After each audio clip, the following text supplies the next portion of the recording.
Good afternoon, everyone. Welcome to the series of webinar that DigiCert is doing. And myself, Harinder Singh, I represent IoT and PKI division here at DigiCert. And today's topic for our webinar, it's been specially handpicked by our security experts, protecting the device life cycles, lessons learned from securing more than 3 billion plus devices.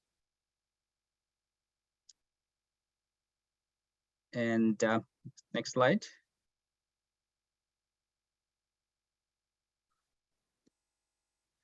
So digital trust, why digital trust matters. The world today is connected in a consequential way. Devices are everywhere. People are online constantly. Operational technology is now being re-architected as connected infrastructure. And the pace of digital transformation has accelerated, continuing to increase the surface area of how businesses, people, and things are connected. It is against this backdrop that digital trust is essential. It is what enables us to build, participate in, and grow this connected world that we now live in. It is the thing that enables us all to have confidence that the things we are doing online, whether these are interactions, transactions, or business processes, are secure. So DigiCert has a long-standing history in delivering solutions for digital trust. From CAs we have acquired that go back to the roots of our industry to CAs that extend our capability globally.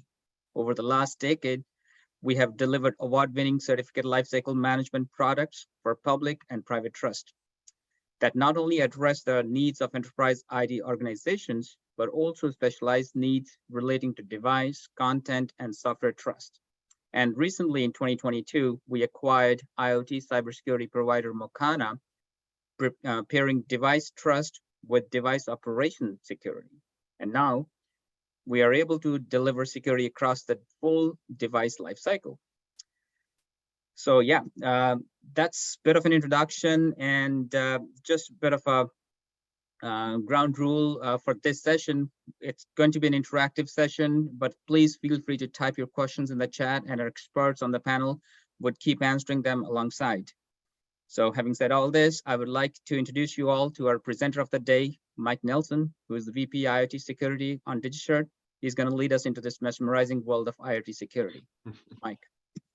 Harinder, thank you. Thanks for the introduction and also the overview of DigiCert's role. DigiCert is proud of our footprint in digital trust and what we do to help secure the connections of the world. And as all of us are aware, the world is rapidly expanding its connectivity. Everything around us is beginning to connect. And I'm excited to talk to you today about the work that we have done and the lessons that we've learned and share with you some insights and thoughts around security best practices when thinking about IoT. Harinder said, I want this to be as interactive as a Zoom session can be. I know that that can be challenging. But we have a good amount of participants on today. If something I'm saying resonates with you, you have a question, please type it into the chat session. Harinder will help me monitor that. And please feel free to interrupt me or interject Harinder at any point if you see a question that you think makes sense to answer during the presentation. Sure, Mike. And I'll pause from time to time if there are questions and respond to those, because I'd like it to be interactive. I'd like the value of this to be as high as we can make it for you guys, since you've allocated some of your time to join us today. I'm also going to be doing some live polling. The live polling, I will just say, will be confidential. Your results, I'm not going to call anybody out and say, Darren from DigiCert answered this way. We'll be looking at the answers in aggregate just to see what people on the webinar are thinking, how they're reacting. And so we'll be doing that. So when we do that, a poll will pop up. You just answer, and then we'll give it a minute, and we'll see what the audience thinks to the questions that we ask. So to start, I thought we would just do a quick poll. The first question, if we could launch the poll, is just, we want to know who is on the webinar. We can see it, but not everybody else can see it. So if we could launch that, if you could just select the answer here of which best describes your organization. Are you a manufacturer of IoT devices? Are you onboarding and an operator of IoT devices? Are you a government entity that is looking to either onboard or write regulations related to IoT security? Are you an industry body that is considering bringing your industry together to create standards? So if you could please quickly answer those, we'll give it another minute, and then, all right, let's publish the results, please. All right, good. Yeah, so that's exciting. I was hoping, we welcome all, but I think the content that we're going to be talking about is really focused on people who will be operating and developing these devices. And so a majority of our participants are operators and manufacturers today. And then we have a handful from government, we have a few from standards body, and we even have a couple of security researchers on with us today. So welcome everybody. Thank you for joining.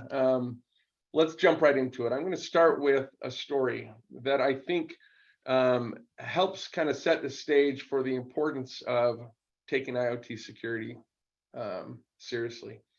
Back in 2015 in Western Ukraine, it was 3:30 in the afternoon. I think it was like December 23rd or 24th. Employees were getting ready to go home for the holiday weekend. And in a nuclear facility, power plant, an engineer working on his laptop noticed the cursor on his computer moving unassisted, without his assistance. One by one, he watched the cursor go to the breaker boxes and one by one take the breakers offline. This move cut heat and power to thousands of residents in Western Ukraine. Over 230,000 residents in Western Ukraine lost power and heat that cold winter day. If that wasn't enough, the attackers then performed a DDoS attack and overloaded the emergency services so that they couldn't detect or respond to this power and heat outage. This attack wreaked havoc on the infrastructure in Ukraine. Fortunately, after 6 hours, the attackers exited and pulled out and gave control back to the operators of the power plant. But it highlights and demonstrates the seriousness of connected infrastructure coming online and the vulnerabilities that can become exploited if those systems are not properly protected. And today we're going to talk about that. Devices are popping up into every corner of our lives. I'm a type 1 diabetic. I wear 2 devices on me at all times. I have a glucose monitor and an insulin pump. Both are connected. Our homes are becoming connected. Our work environments are becoming connected. Our cars are connecting to e-commerce to facilitate more seamless purchasing experiences. Electric vehicles are connected. Everything in our lives are becoming connected. I mean, fridges, blinds, everything that we do today, we like connectivity, we like control. And with this rapid growth, the threat landscape is dramatically expanding. And we are beginning to see hackers shift their attention focus to targeting these devices that in a rush to get to market, the security best practices are oftentimes overlooked. All right, so we're going to launch the second question. If you please launch it. When dealing with security, I always find, if you could please launch the poll, there we go. I always think about when we talk and consult with organizations, I ask them, why are you doing this? What is the driver for your organization? Are you doing it because you've been breached and you need to respond to an incident? Are you doing it because the industry is moving to a higher standard of security? Are you doing it because of regulatory pressures? Or you have an executive with a cyber background and he thinks it's important? What's the why for your organization? Most of our members today are manufacturers or operators. Why are you doing product security? And what's the driver? If you please respond to that. I take a little drink of my Monster. Give you a minute. All right, let's publish those, please. Okay, so that's interesting. So 87% of our attendees today responded that their organization understands the risk and is acting responsibly. 13% responded that there are industry standards that are driving security for them. And then no one responded to seeing it as a product differentiator, and nobody responded that they are responding to an incident or an attack. And whether they're just not being honest or that's true, that's great. I think what that demonstrates is actually a maturity in the way that organizations are thinking about security. So I'm really happy to see that. When I asked people this 3 years ago, that was not the answer. In fact, most would respond that they were responding to an incident or an attack.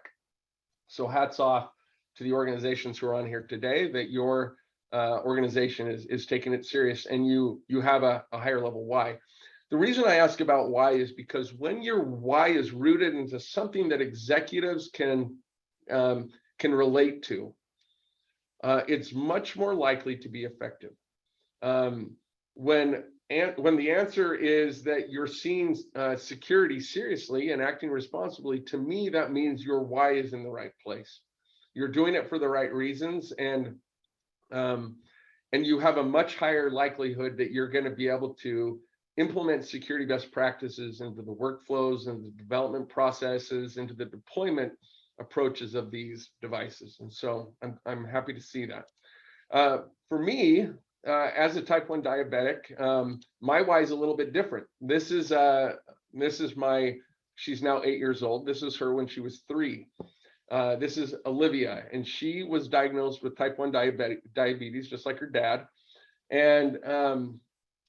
And within the first year, we attached a connected device to her on her arm. You can see that here.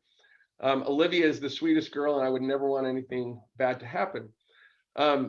The interesting thing, when this event happened, I know the company that manufactures these devices. I know that they have good security practices now. At the time, they weren't so. And I was concerned, and it raised the, it made it so much more personal for me at this point, to have someone in my life who could potentially be negatively impacted. Now, it might not always be someone close to you. You think about the most critical things in your business, or in the government, if your organization. If those things become connected and compromised, what is the downfall? What are the consequences of that?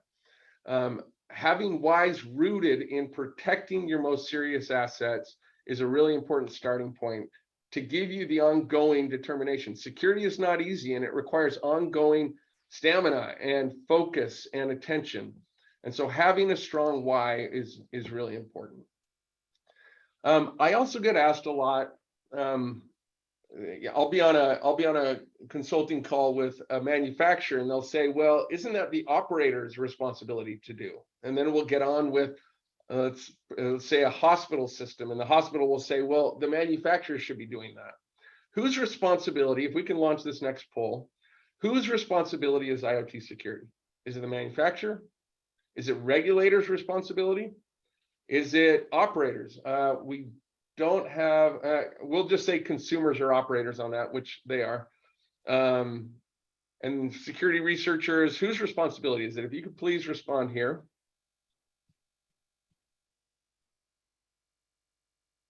All right, we'll publish the results. Okay, so my guess is, and I could be wrong, don't take offense on this, but operators are probably pointing and saying the manufacturer's responsibility. And the truth is, that's accurate. Manufacturers might be saying, well, it's the operators. And the truth is, that's right. I kind of set you guys up for failure on this one because the answer is all the above. The answer is security has to be collaborative. If you're a manufacturer, you need to be securing and having secure by design processes built in. If you're not doing that, you're setting yourself up for failure. You're also setting up the operators and the consumers of your devices to have much more challenge managing the security of that device once it gets into their ecosystem. If you're an operator and the manufacturer has built security practices like device authentication, secure Wi-Fi authentication, and things like that, but you don't take advantage of that, that responsibility falls on you.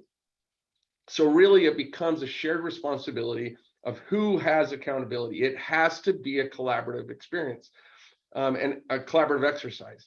We're starting to see better trends on this. We see manufacturers putting out vulnerability disclosure policies that that speak to their customers and say, hey, if you identify a vulnerability, notify us, and we have a process for mitigating and responding to that. We need to see more collaboration. If you're not doing this, I encourage anybody on here to start thinking through how you can be more collaborative with the manufacturers you're buying devices from or with the operators you're selling devices to. And if you're a regulator or someone from industry, what can you be doing to foster and encourage that collaboration, the collaborative security approach for connected devices? Now I'd like to talk a little about what I see as the three pillars of responsibility for IoT security. And the first one is government, and the second one is industry, and the third one is manufacturers and operators.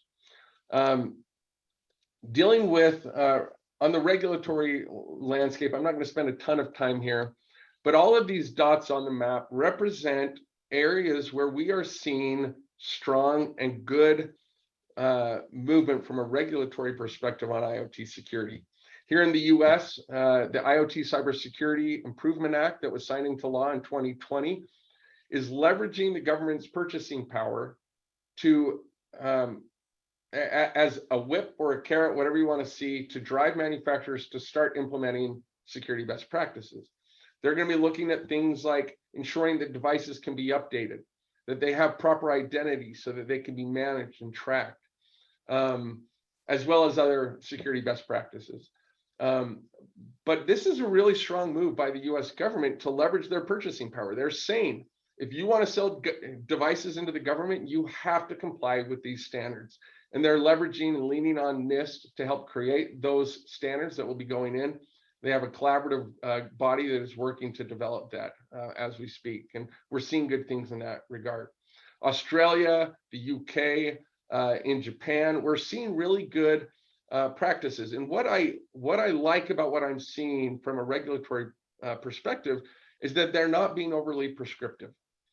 They're coming in and they're saying that industries need, or manufacturers need, to be doing some of the best practices like updates. They don't tell you how to do a secure update, but they're saying, make sure that you have the ability to do a secure update. Authenticate all connections, sign all code and software running on a device. Protect data that needs to be handled in a confidential way. They're encouraging manufacturers to do the things that will lead to better security. They're not telling them exactly how to do it, but they're creating a framework that can be used to improve the state of security. So I'm really encouraged on what we're seeing from a regulatory perspective. These links down here at the bottom is a really good resource. IoT Security Foundation is a great resource if you want to track regulations or industry standards for IoT. You can go to their page and they actually have a list that they update regularly. It's a great resource if you're interested in that. The next pillar of responsibility is around industry. and industry can do a lot. In my opinion, the best way to improve security in an industry is through industry collaboration. And this slide represents a handful of organizations or industries that have done that. Now, I will say this is not a comprehensive list. Many of these, DigiCert is involved and have been involved in the creation of the standards, but these reflect really good initiatives where industries have come together and said, hey, we have a problem. We have a ton of connected devices going to market, and they're beginning to create vulnerabilities and creating bad outcomes for the consumers. I'll share with you a couple of these. In the smart home community, the Connectivity Standards Alliance, formerly known as Zigbee, several years ago was approached by Google, Apple, and Amazon with a consumer problem. A lot of smart home devices were being onboarded, and they were very unreliable in terms of connectivity and interoperability with other devices. If you guys use smart devices in your home, and let's say you have Madam A, I'm not going to say her name because she might speak up right now. But if you're using Madam A in your home and you go to onboard maybe a Nest thermostat or a Ring doorbell or a Chamberlain garage, smart garage, the interoperability and control of those devices to connect and work together is very hit or miss. And so the Connectivity Standard Alliance, with the support of Google, Apple, Amazon, Samsung, Panasonic, Siemens, a lot of the big players were involved and are involved in this, came together to create a new standard that creates seamless interoperability and raises the bar for security. And that specification is known as Matter. Devices will be going to market at the end of this year that have that logo on it. And that logo represents a level of digital trust and also a more seamless consumer experience. That's a great example of how industries can come together to solve a problem in a very meaningful and impactful way. SAE International is doing that in the electric vehicle charging space right now. The European Commission is doing the same thing around e-mobility and creating better standards for secure connectivity there. Emergency services in the US, NENA is the emergency services operator. They are introducing new technology into the emergency services to allow responders to more quickly detect and respond to incidents.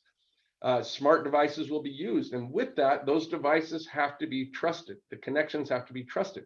They created a security standard that all operators in the US will be complying with, that has a much higher bar of security. Really good things are happening here, and I believe we need to see more. When industries act without the regulatory stick, you see better outcomes. And hats off to all of these organizations that are acting proactively to make sure that they're creating a more secure experience in their industry.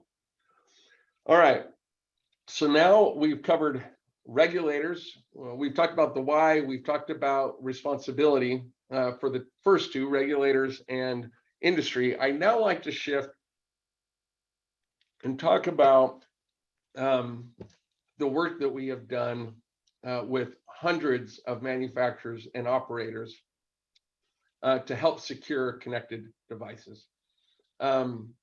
We today at DigiCert have deployed our solutions to over 3 billion connected devices. Those are in management today.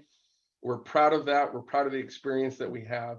And we believe that the lessons that we're going to share with you today are not marketing swag. These are real lessons that we have learned that if you implement and if you do, will set you apart and help you get on a better path to more secure devices. So let's launch the next polling question as I jump into this. I'd like to start by asking a question about why IoT security is so hard. Is it lack of organizational commitment, technical know-how, device constraints? You know, you have some IoT devices that are small sensors and fields. Is it subject matter expertise, complexity? What is it? If you please respond to this poll.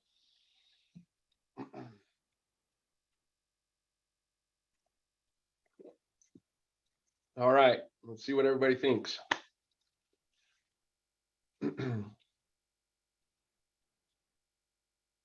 All right, the answers are evenly distributed, so this will be good. 22% said organizational commitment, technical challenges, just over 15%, device constraints, just over 10%, subject matter expertise, 22%, and then complexity, 28% of respondents. Okay, that's great. The truth is all of those are accurate. And all of those feed into the last point there, which is complexity. IoT is so complex. I joke all the time that, like, you know, you think after being on a couple thousand IoT calls talking about security that they would become, you know, very common, and you'd hear all the same stuff over and over again. And some of that is accurate, but IoT devices are so complex. And there are a lot of complexities to them that increase the challenge of security. And I'd like to talk and highlight some of those. The first are the environments that they operate in.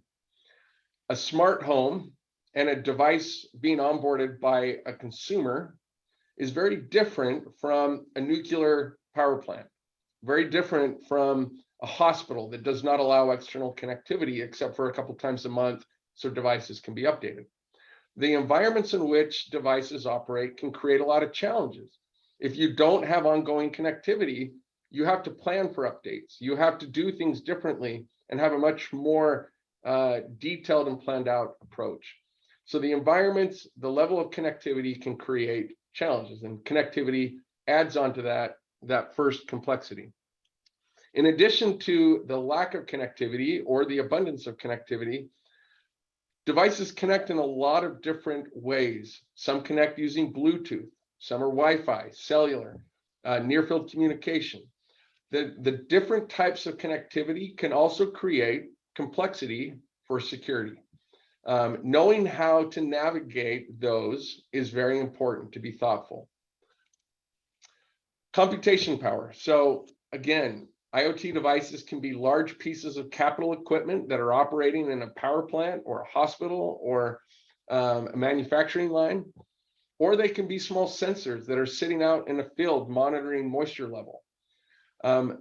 The computation power of those devices, if you have a large device with lots of power and energy and a plug, running security algorithms can be much easier.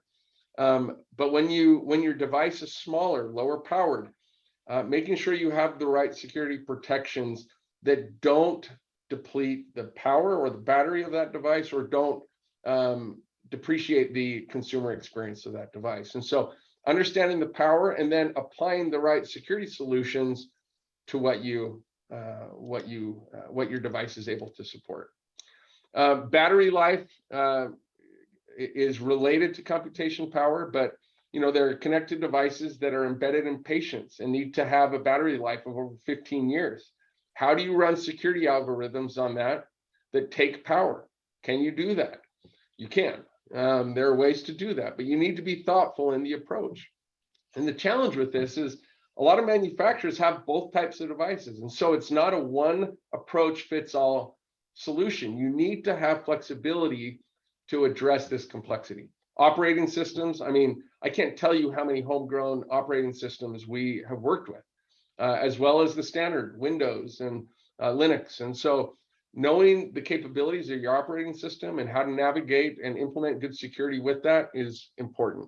And then finally, the hardware. We always recommend manufacturers use tamper-resistant hardware, but we come across organizations that don't have that. And so hardware can also create complexity if you don't plan for the right things to be in place for that. And so make sure that you are following best practices when dealing with hardware. The way you address complexity is not by simplifying your solution. It's by finding solutions that are flexible. If you look at PKI, if you look at keys, which is the universe that we live in, having asymmetric or symmetric capabilities, having the ability to have automated lifecycle management of certificates and be able to renew in a very seamless and automated way. Having the ability to provision, whether at the manufacturing line or devices in the field, or to do things like batch provisioning. You need to have flexibility to meet the unique needs of each of your devices in your portfolio, whether you're a manufacturer or whether you're an operator. So now I'd like to jump into, that was the first lesson, was complexity. The second lesson is around building trust into devices. Building trust has to start. I just talked about hardware. It has to start in the supply chain. It has to start with establishing what NIST defines as a hardware root of trust. Now, when we talk about roots of trust at DigiCert, it's a different root of trust. We think about hierarchies and we think about, roots and intermediates and entity certificates. The way NIST defines hardware root of trust is having highly reliable hardware, firmware, and software components that perform specific critical security functions. Roots of trust are inherently trusted, and they have to be. They must be secure by design. So when you are in the beginning design stages of a product, you need to think about root of trust, secure hardware, firmware, and software to ensure that as your device is deployed and goes to market, that root of trust can then stay with the device. If you establish it early on, you can establish identity and you can have the ability to track and to monitor that device in a secure way. Those protections stay and live with the device throughout its life cycle. If you don't build it in during your manufacturing process, then you're setting up yourself for failure down the road. Implementing security after the fact to devices that are deployed is possible, but it's not a best practice. And so start in the design phase. Make sure that you're implementing secure microcontrollers and chips that have security capabilities that allow you to have an identity and to establish that with a device so that it can be tracked and managed throughout its life cycle. All right. And again, I cannot emphasize the importance of doing this from the beginning. It sets you up for success throughout the device's life cycle. Now I'm going to talk through the lifecycle management of devices once they're in the field, and some important security components that you need to have in place to ensure that you have trust at every stage of the device. It starts with device enrollment. Devices should have a birth certificate to ensure proper identification. Once a device is onboarded and it's live, it needs to have an operational certificate. And that operational certificate can be used to secure connections. When you're looking to push an update, that operational certificate is used to authenticate that connection to ensure you have trust. That operational certificate can also be used to authenticate to other things like cloud services. So if you're using Azure or AWS, having an operational certificate allows you to securely connect to those services and then securely transmit data that can then be used for analytics and to run all the magic that organizations are doing from those cloud platforms. But you need to have birth certificates and operational certificates in place to ensure that you have that ongoing trusted, authenticated connections. The second component in the life cycle is about updates. Devices are now in the field. You have operational certificates that allow you to securely connect with it and protect the data that's being transmitted. The next one is about updates. Connected devices that don't have the ability to be updated are not secure. Security practices are constantly evolving, and you need to make sure that your device has the ability to be updated so that you can evolve and you can update the security posture of devices that are under your management. If you're an operator on this is a very important requirement. And making sure if you have an environment that is zero trust, where you're not allowing outside connections, you need to work collaboratively with the manufacturer to make sure that you have built-in ways and approaches for them to be able to update their devices to ensure that security best practices are continually being updated. You need to be able to update the firmware, boot images, keys, certificates. The operating systems need to be updated. And so all of these things are components of the device that need to be able to be updated to ensure that security best practices continue to be followed throughout the life cycle of devices. Once device updates are sent, You need to have a secure mechanism for distributing them. So you need to have a secure agent. You need to have that operational certificate to make sure that updates are done in a trusted way. You need to, on the device, once an update is pushed, you need to have the ability to inspect that package. Are you signing the software and the firmware that is coming to the device? Do you have the ability to ensure trust of those packages? Code signing and having a signing service is the best practice in this regard. DigiCert provides an integrated signing solution that allows manufacturers to sign all code that is being pushed to connected devices. If you're not doing that, you're setting yourself up for failure. This is where hackers can send malicious updates to a device. If you don't have the ability to inspect and approve that device update, it will accept anything. And so having the mechanism to say, yes, this is coming from a trusted connection. Yes, it's been signed by a trusted certificate, and we can trust that package. It can then be published and it can be updated and deployed on the device. The final stage is the ability to audit and have visibility and transparency into devices. If you don't have the ability to identify and update or mitigate when something goes bad with a device, or to detect that, you're setting yourselves up for heartache down the road. Having the ability to audit, to say, hey, when are of our device portfolio, when are our certificates going to expire? What do we need to do to make sure that those can be renewed, can be updated?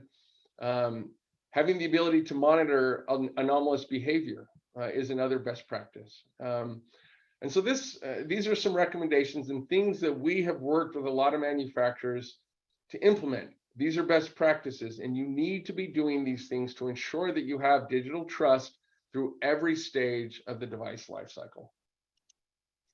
All right, the final lesson that I'm going to share with you is around the complexity of the ecosystem. I asked a question earlier, whose responsibility is IoT security? This slide represents the need to have security that can be used by everyone in the ecosystem. Now, I would say, 5 years ago when we were talking, most of our customers started as manufacturers looking to secure connections to the cloud, connections to gateways. But what we are beginning to see is manufacturers looking outside and saying, okay, this needs to be a more collaborative approach. How can we deploy security solutions that can work with the operators of the end device? You have the vendor in the middle there, or the manufacturer of the device. But you also need to have solutions that can work with the operators. And having portals that they can get on and they can see the same security trackers and reports that you are seeing as a manufacturer. It's very important to have integrated solutions that work for all parties in the ecosystem. And that's what this slide is intended to reflect.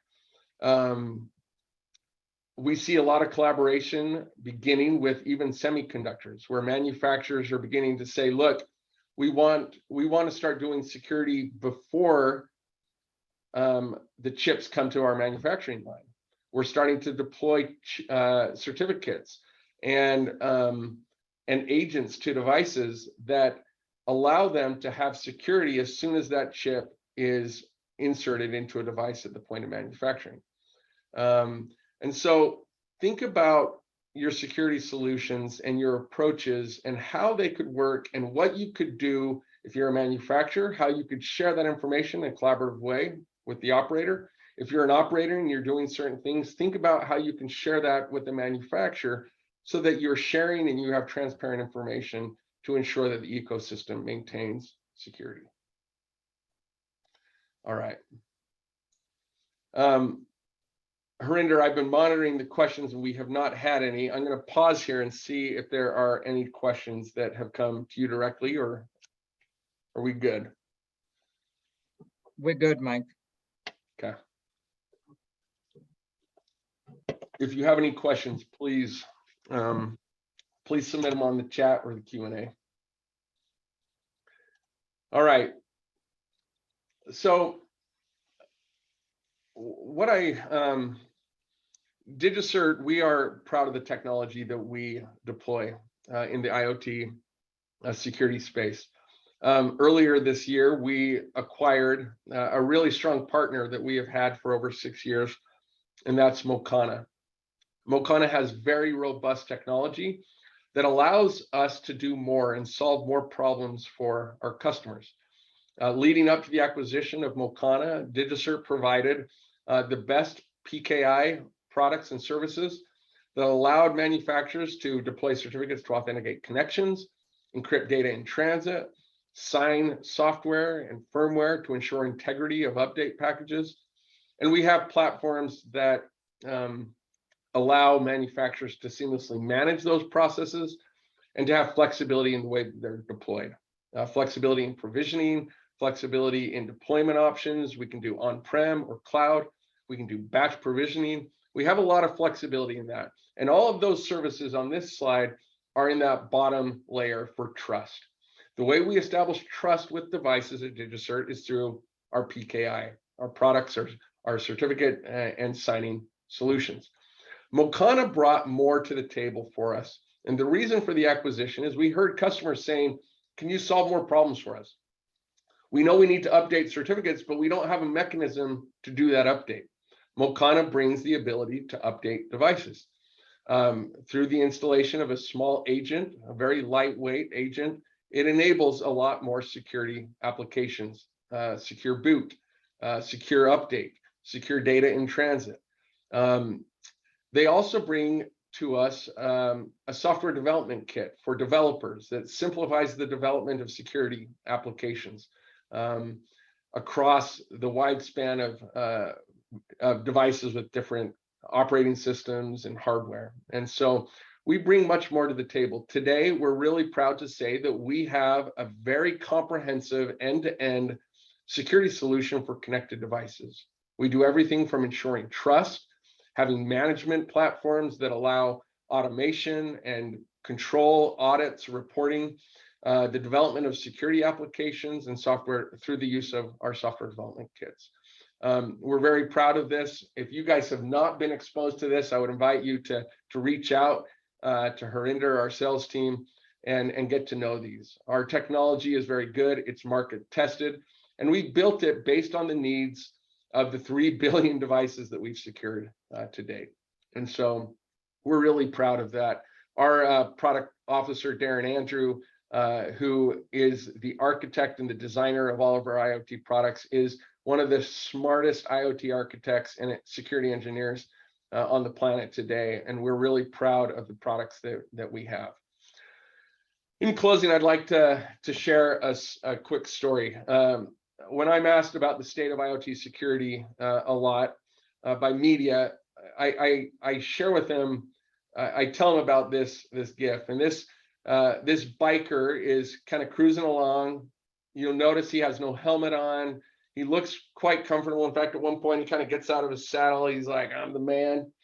And before he knows it, something happens with his bike, and he's face down on the pavement in what looks like an incident that would hurt. A couple of years ago, I was riding a road bike with a bunch of friends. We were coming down a canyon. I'm from Utah, so we have steep roads and mountains that we come down.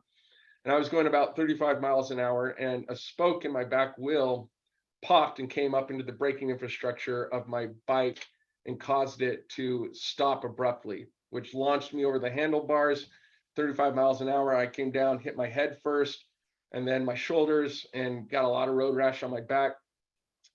And it was a scary incident that was totally unexpected. But fortunately, the helmet that I was wearing, you can see here, it was cracked right down the middle of it. But my helmet saved my life, or saved my head that day. So how does this relate to cybersecurity? A couple months before that accident, I was in a bike shop, and I was looking at 2 helmets. They were both white. They looked almost identical. One of them was $300 and one of them was $60. And I said to the sales rep, well, what's the difference between these helmets? And he said, well, if you have a $300 head, get a $300 helmet. If you have a $60 head, get a $60 helmet. I loved it. And I was like, all right, well, I probably should get the 60, but I'm just going to get the more expensive one to make myself feel better. I ended up getting that. But I asked the guy, what's the difference between these helmets? And the difference was the $60 helmet was just foam. The only protection between your head and the asphalt was foam. The $300 helmet actually had carbon fiber. You can actually see a little bit of the carbon fiber in the helmet right there. It's a little piece of yellow that was woven through the foam. And what that carbon fiber does is when the impact comes, it absorbs more of the blow. The carbon fiber of my helmet that day saved my head. Now, I can break a finger, I can break a leg, I can break bones, and I can recover from those. But if you have trauma to your head, it's very hard to come back from that. I would say that my head and my ability to think is one of my more critical assets. And I would think most of us would respond the same. I'm not telling everybody to go out and buy $300 helmets, but you should be thoughtful on it because your head is a critical asset. So now the question is, what are the critical assets in your organization that you are protecting? Is it data? Are they devices? Devices that are connecting your organization might expose your most critical assets. Now, just like my bike accident, when cyber breaches happen, they happen quickly. And you don't get a warning. Like when my spoke popped, I had no idea it was coming. It happened and I was down on the pavement. I didn't have the ability, if I had the $60 helmet or no helmet on my head, I didn't have the ability to hit pause and say, hey, wait, before I hit the pavement, I'm going to go back and upgrade my helmet. Cyber breaches are the same. When they hit hard and they spread rapidly. It requires planning and preparation. And that's the message that I like to share with you guys today is it's not the expensiveness of the helmet. It's the planning and the preparation to make sure that you have the right solutions. It might cost some, but doing the right thing to ensure you have the right protections in place to protect your most critical assets. That should be rooted in the why question that I asked earlier today. I'm so grateful that I had done that and that my head was protected. We see so many organizations that get breached and they come to us and they're like, yeah, we got breached, now we need to recover. And it's really hard at that point. Damage is done, reputation is damaged, consumers lose trust. And so doing the right things from the beginning, I was so happy to see that many of you responded and said, our organization is acting responsibly because we understand the risk. That is what you need to be doing. And I'm so glad to hear that. In closing, a few takeaways. Make sure that your organization is planning for security. Build it into your workflows. Make sure that you're testing and that you have secure by design approaches. Understand the risk of your devices. Think about intended and unintended uses. I was talking to someone the other day. I told a reporter, I was like, in the early days of when Madame A or Alexa was implemented, you know, I was sitting there one day and I was like, what would prevent someone, if my window was open and my Alexa was connected to the lock on my front door, from coming up and saying, hey, Alexa, unlock the front door. Oh, shoot, I just had to activate it. And what's to prevent that? Fortunately, those things have been mitigated, but those were real risks early on. And fortunately, good planning and good reactiveness and those vulnerabilities have been closed. But if you're designing and building devices, think about the uses, the intended uses, but also the unintended uses and where vulnerabilities could be compromised. Establish a hardware root of trust in your device from the beginning that follows the device through its life cycle. Ensure that you have full lifecycle management of infield devices by using things like birth certificates, operational certificates, having the ability to update hardware, firmware, boot images, everything that's running on that device should be able to be updated. And then the ability to monitor, audit, and run reports on your device portfolio. And then finally, make sure that all connections are authenticated, signed, and encrypted. DigiCert hosted a security summit a couple of years ago, and a very renowned security researcher got up and he said, look, if you are authenticating all your connections, encrypting all your data, and signing all your software, hackers move to the next device. It makes it too hard. If you're doing those things, these things work, and they will protect your devices. I will pause there. I think a couple of questions have come in. Thank you for your time today. Let's, Harinder, have a couple of questions come in. Yep. Thanks, Mike. I do have one. Can your solution be deployed into air-gapped or isolated networks, or is it a cloud-based only? Great question. Yeah, we have flexibility there. So we have the ability to deploy on-premise CAs that give you the utmost trust and control within an environment. But we also have cloud-based solutions. So we are flexible and can work with you on both of those. Good question. There's another one here, Mike. So can DigiCert's IoT solution help secure my organization's OT resources such as IP cameras, access panels, data centers, telemetry, etc.? Yeah, another great question. That sounds like it's coming from an operator who's thinking about deploying security. And I love hearing that question from operators. So yes, we work with a lot of operators who are implementing security onto devices that they're onboarding. And so we have tremendous flexibility in the ways in which we can do that. So we'd love to have that conversation with you. I would also say to operators that another thing that you can do that I think is the best practice is thinking about procurement language. So if you are putting out an RFP to buy a bunch of devices, say security cameras, put in your RFP that those have security protections. They're using operational certificates to authenticate connections, and that they have the ability to be updated and those things. And so write those things into your procurement language to ensure that the devices you're buying have those things as part of them. Good questions. All right, I think that's it from the question answers. All right. Well, thank you everybody so much for your time today. Harinder, I'll kick it back over to you. Thanks, Mike. I appreciate your time and insights and keeping to the theme of the webinar, mesmerizing. It is definitely mesmerizing to hear everything about connected devices and how DigiCert can be a collaborative partner or your consultant that can help you guys leverage the security piece and make sure that our infrastructures are pretty much in shape and secure. Well, the recording of this webinar is going to be available. We'll be sending that out to you. All the participants are going to receive that. And if you would have any questions, any follow-up questions, please feel free to reach out to us, and we'll definitely be more than happy to answer those. Thanks a lot for your time, everyone. Thanks, everybody. Thanks, everyone.